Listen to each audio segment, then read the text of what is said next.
2013, and we would open for 6 nights a week, and it would be great fun and everybody would have a great time.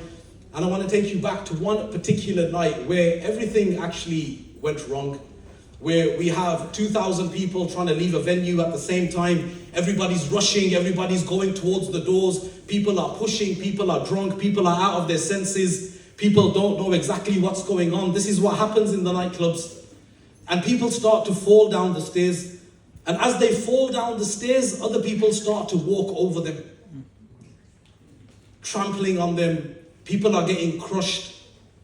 And just like animals behave, people are just walking over each other. Now it's our job to go in and help them. It's us, it's the police, it's the fire brigades turned up, the ambulance, everybody. We're going in, we're picking up people, we're taking them out, we're putting them out, down on the ground. I go in, I take a person, I bring them out, I put them on the ground. When the CCTV footage was reviewed, because this became an investigation, 36 people, they counted, that I carried out unconscious of that nightclub. And out of those 36 people, one of them, every time I came out and I saw her on the floor and I went back in, I came back, I'd see her on the floor and I'd go back in. That one young girl didn't move. And as many times as I came in and out, she just didn't move at all. And I go to the medics and I say, what's wrong with this young girl? She's not moving. She hasn't moved until I carried her out and I put her down here. And they tell me that she doesn't have a pulse and that she's not breathing. And now there's a 19-year-old girl who's lying dead in a car park outside of a nightclub. And I'm thinking, what do I need to do next? I need to find her ID. I need to identify who this young lady is. And I need to phone her parents. And I need to tell her parents that your 19-year-old daughter has just lost her life in a nightclub. And as I reach and I take out her ID and I read the name on it, it breaks my heart. The name on it is a Muslim name. A 19-year-old Muslim girl loses her life in our club, and now we have to phone her parents and tell them that your baby, your child, this young girl, she's not coming home, and you probably didn't even know that she's in this nightclub. You're thinking that she's gone to university, she's doing something else, but I'm just assuming that she wasn't telling her parents that, hey, I'm going to a nightclub tonight. They didn't even know where she was, and now they received this phone call to find out that they need to come and collect their daughter who's lost her life in a nightclub. There's parents in this room right now. You might have kids that are 19 years old. You might have kids that are in university. Some of the volunteers here are around about that age. You can imagine getting that phone call. Or you can imagine your parents getting that phone call. What a place to die as a Muslim in a nightclub. Sends shivers down my spine just thinking about it even till this day. And a few months later, one of my best friends who works with me, we work in the club together, we play together, we do everything together. Somebody stabs him in the face. The screwdriver goes through into his brain and he loses his life. This is a father of 3 young girls that he leaves behind. And in this journey, there's so many of my friends that have actually lost their lives in the same way. If I stood here today and I went through them one by one, I could probably go up until the end of the event. But when things like this happen to you, and every single person in this room at some point, you've lost a loved one, you've lost someone that you really care about, you've had your heart broken, you felt like there's no answers, there's nowhere to turn to, where do I go? I'm never going to feel better, this is never going to change. Every single person in this room can relate to that. We've all been there. At that point, what do you do? Who do you turn to? See, me, I turned to the wrong things. And instead of trying to better my life, this sent me down a downward spiral where I'm going towards things that I'm trying to find the answers in, peace, but I'm not finding them.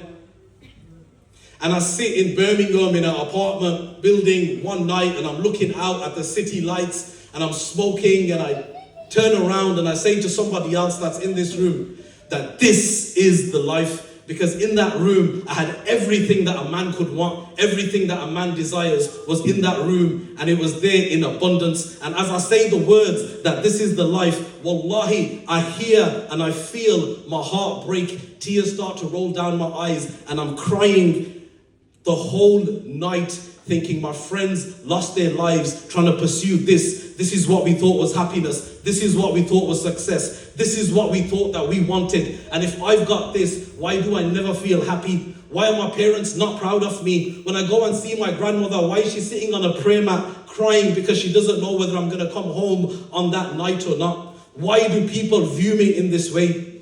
And I decide I want to make a change in my life, and I try to go to the mosque. And I say try to go to the mosque because when I got to the mosque, they closed the doors on me. As low as you've ever felt in your life, have you ever been in a situation like that where you go to a mosque and they close the doors and they look out the window and they say, if a person like you has come to the masjid, it's only because you're hiding from the police. Where are they? I decide to leave the masjid. Okay, you don't want me to come to a mosque. I go home, I wash, I take out the prayer mat, I put it down, I stand there, I try to pray, and the words don't come out of my mouth. The blessing has been taken away from me. I don't remember what I'm saying. I'm trying and nothing is coming out of my mouth. And I go from one mosque to another mosque to another mosque. Anyone that'll have me, anyone that'll teach me. Can somebody help me? Is there somebody to speak to? Where do you go? And some of you can probably relate to this. I went to a mosque and they said, bro, go get your bistra, bring your sleeping bag. They kidnapped me for 40 days. You guys know about, they took me Markaz in Dewsbury. Has anybody been there? Yeah. What happens in Dewsbury is this, I don't know if you know. You pray Fajr, and then you try to go back to sleep, and they say, nay, we're going to talk about Iman and Yaqeen, come. There's these 6 points, these 6 qualities, we want to talk about this. There's a guy with a pan and a set of keys walking around, banging them so you can't sleep. Jago bhai, jo soya wo khoya. And he's saying things like this, saying, bro, what's wrong with you? He says, we want to talk about Iman and Yaqeen. I said, let's talk after breakfast. He goes, no, we're going to talk now. I said, it's 5 o'clock in the morning, it's Fajr. We're going to talk now. I says, okay, take care. I take my sleeping bag and I go and I sleep in a park for 47 days. I'd go back to the masjid just to pray. I'd pray my salah and I'd stay for breakfast as well. But what I started to do was cook breakfast. These guys were making toast, honey, yogurt, very simple. I was busting out the fish fingers, beans, waffles, making breakfast for everybody.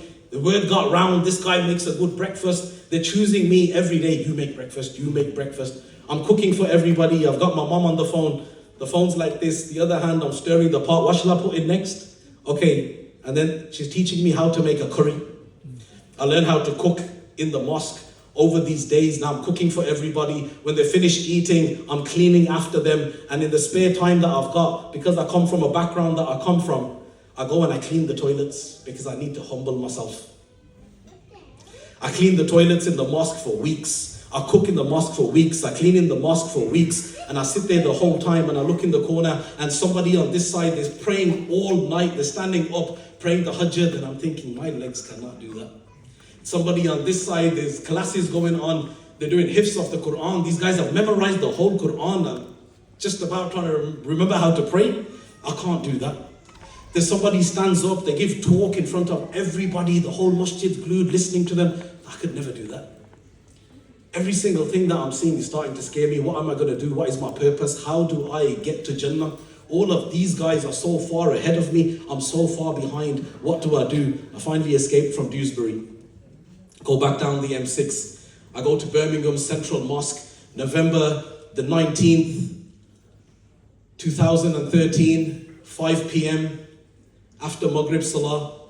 I walk into Birmingham Central Mosque, the place is packed. I remember the date, I remember the time, I remember absolutely everything. Everybody is sitting on the floor. There's nowhere to walk, leg to leg, shoulder to shoulder. The place is packed. I've never seen anything like it. I walk in and there's one man that sat at the front and everybody's staring at him looking like this. And this man is talking, tears are flowing from his eyes, his beard is drenched, it's wet, he's wiping his tears and he's reciting from the Quran and ayah and he's doing a bayan and he's asking the people in the room, فَأَيْنَ تَذْهَبُونَ كَهَا جَارَهِ هو. Where are you going? This is an ayah from the Quran. Where are you going? Kahan jarahe ho. And as he looks around the room, our eyes lock and he says at that moment again, فَأَيْنَ تَذْهَبُونَ كَهَا جَارَهِ ho. And again, it hits me in the heart because what this man goes on to say next, and if you haven't figured it out yet, it's Maulana Tariq Jameel. What this man goes on to say next, the night before, I'm on my knees, I'm in tears, I'm asking from Allah, Allah, I gave up everything for you.